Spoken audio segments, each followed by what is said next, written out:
4월 2일 말씀 묵상하겠습니다. 함께 기도하겠습니다. 주님 감사합니다. 우리를 예수 그리스도의 제자로 불러주셔서 감사합니다.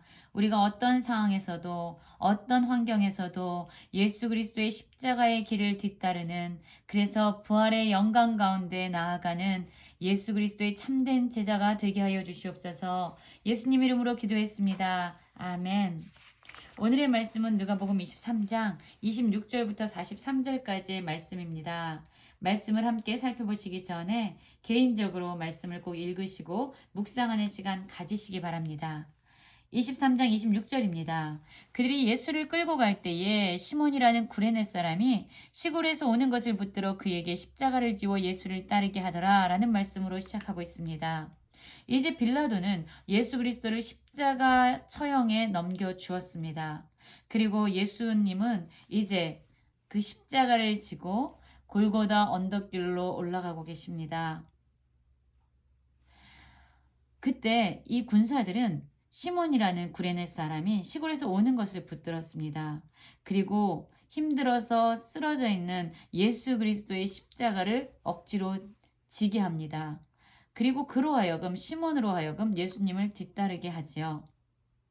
그렇습니다. 시몬이라는 이 구레네 사람이 자신의 자원하는 마음은 없었지만 상황에 의해서 또 누군가에 의해서 예수님이 지고 가던 그 십자가를 지게 됩니다. 그리고 그는 예수 그리스도를 따르는 자가 됩니다. 또한 예수 그리스도를 따르는 사람들이 나오고 있습니다. 27절에서 보면은요. 또 백성과 및 그를 위하여 가슴을 치며 슬피 우는 여자의 큰 무리가 따라오는지라 라고 말씀하고 있지요. 그렇습니다. 이 시몬이라는 구레네 사람과 또한 예수 그리스도의 그 십자가 길을 걸어가시는 것을 보면서 슬피 우는, 가슴을 치며 슬피 우는 여자의 큰 무리가 예수 그리스도의 길을 따라가고 있습니다. 여러분, 우리는 지금까지 예수님과 함께 3년이라는 공생의 기간 동안에 함께 주님을 따랐던 제자들을 살펴보았지요.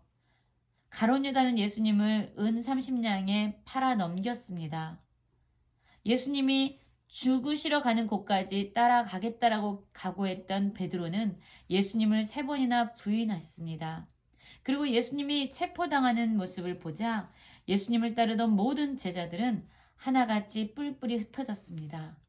그러나 그럼에도 불구하고 예수 그리스도의 그 십자가의 길을 따르는 사람들이 있었습니다.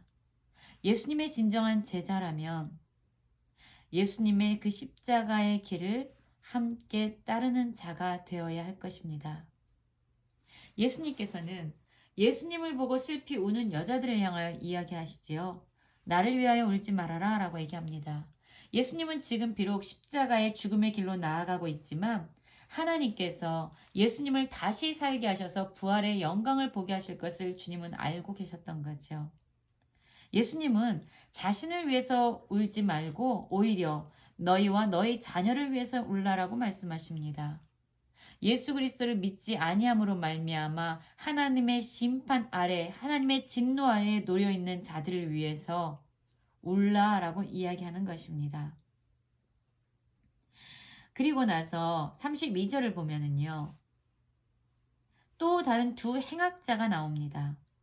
이들 역시 예수님의 십자가에 달리실 때에 함께 십자가의 처형을 받고 사형을 받게 된 자들이었습니다. 그들은 예수와 함께 끌려갑니다. 그리고 해골이라는 곳에 이르게 되지요. 이곳에 이르러서 사람들은 예수님을 십자가에 못 박았고 또한 그 행악자 두 사람 역시 예수님의 하나는 우편에 그리고 또 한 명은 좌편에 못을 박았습니다. 여러분, 예수님은 죄가 없으신 분이었습니다. 물론 예수님의 왼편과 오른편에 십자가에 못 박힌 두 행악자는요. 그들의 죄에 대한 대가로 십자가의 처형을 받고 있지만 예수님은 죄가 없이 억울하게 십자가에 매달려 계십니다. 많은 사람들은 이 십자가 처형을 받으면서 고통에 울부짖었을 것입니다. 어떤 사람들은요, 자신을 십자가에 매다는 사람들을 향해서 원망하고 그들을 저주하며 소리를 지르는 사람도 있었을 것입니다. 또 어떤 사람들은 십자가 처형에 죽어가야 하는 자신의 인생을 끊임없이 불쌍히 여기며 자기 연민에 빠지는 사람도 있었을 것입니다.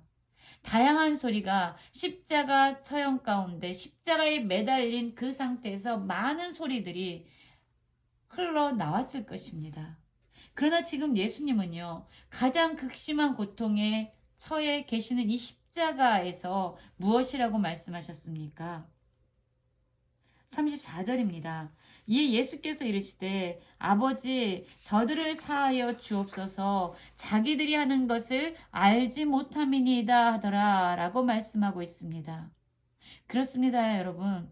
예수님은요, 자신이 지금 억울하게 누명을 쓰고 사람들에 의해서 배신당하고 부인당하고 십자가에 달려 지금 죽으시는 가장 극심한 고통 가운데 계셨습니다.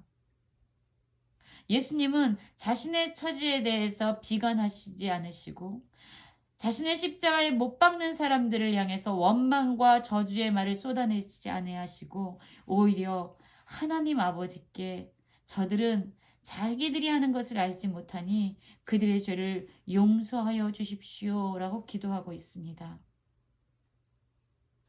여러분, 이것은 사람의 힘으로는 정말로 불가능한 것입니다. 예수님을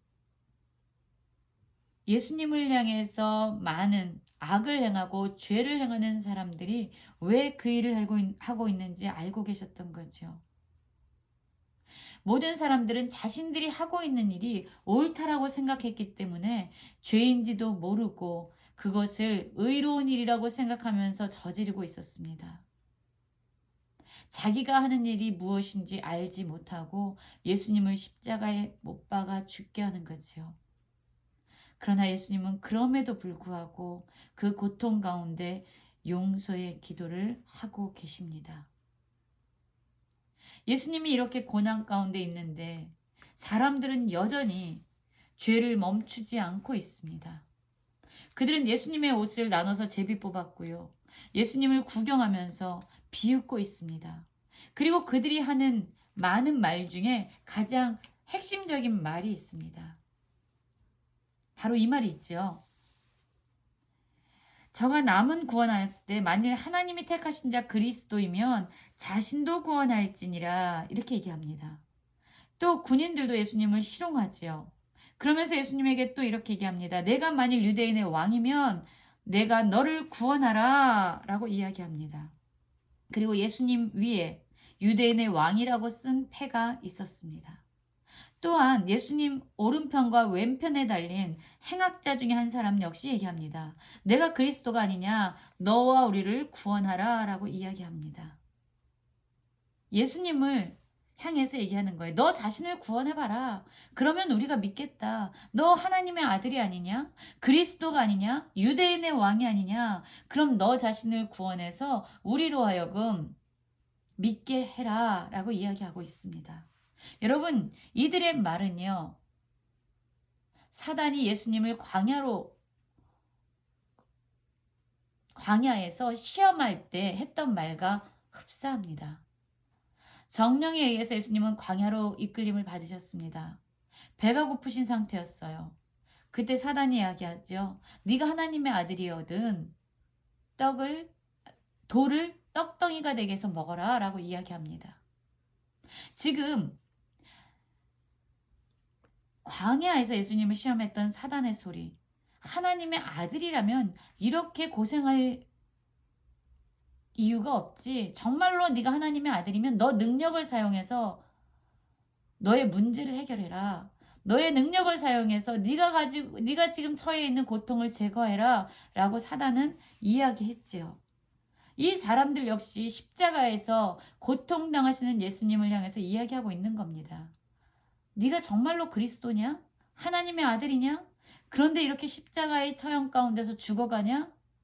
너의 힘을 의지해서 너의 능력을 의지해서 스스로를 구원해라. 그러면 우리가 믿겠다라고 얘기합니다.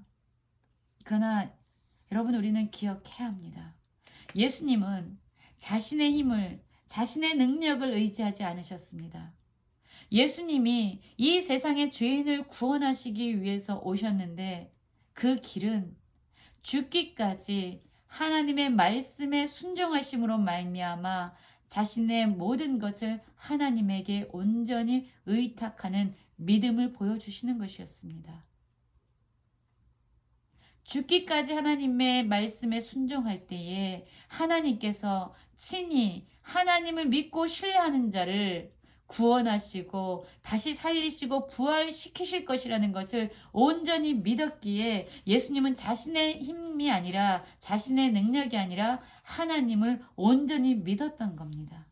그러므로 말미암아 이 땅 가운데 하나님이 예비하신 예수 그리스도를 통한 구원의 길을 열어가고 계시는 것입니다. 우리 역시 이런 삶을 살아야 합니다. 우리 자신을 의지하는 것이 아니라, 우리가 처한 문제와 고통을 해결하기 위해서 우리의 능력을 의지하는 것이 아니라, 어떤 상황에서도 하나님의 말씀에 온전히 죽기까지 순종함으로 말미암아 하나님이 이루실 놀라운 영광과 구원의 역사를 바라보아야 합니다. 이 행악자 중에 한 사람이 예수 그리스도를 비방하는 소리를 듣자 또 다른 한 사람이 이야기합니다. 예수님을 비방하는 자를 꾸짖습니다. 그리고 내가 동일한 정죄를 받고도 하나님을 두려워하지 아니하느냐? 우리는 우리가 행한 일에 상당한 보응을 받는 것이니 이에 당연하거니와 이 사람이 행한 것은 옳지 않은 것이 없느니라.